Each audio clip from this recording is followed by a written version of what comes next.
Bonjour et bienvenue pour notre deuxième épisode de la série sur les indicateurs Biofunctool. Aujourd'hui, on se retrouve dans le mini labo de la DAV pour mesurer l'azote total dans le sol sous forme de NO3-. Et pour cela, on utilise la méthode du NitraCheck 404. Tout d'abord, on va venir réaliser une dizaine de prélèvements de 0 à 30 cm grâce à une terrière couche. Le sol est ensuite tamisé à 5 mm.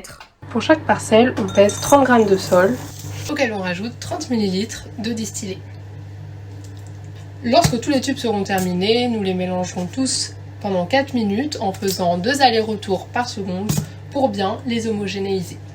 Sur chaque tube Falcon, on a posé un entonnoir avec un filtre en papier plissé de 150 mm de diamètre. La filtration, réalisée sur nos 36 points de mesure, peut prendre plusieurs minutes à plusieurs heures en fonction de la texture du sol. C'est dans ces filtras que l'on mesure le nitrate total du sol. Le principe est simple. On a ces petites bandelettes qu'on va venir placer dans la machine du NitraCheck pour les calibrer. Puis la machine va nous guider grâce au bip.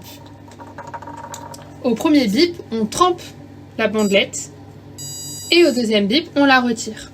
On va ensuite secouer pendant 1 minute le temps que la bandelette sèche. Au bout de ces bandelettes, il y a un petit carré qui va venir se colorer en fonction du nitrate présent dans la solution. Ainsi, plus le petit carré du bout est violet, plus il y a de nitrate dans la solution.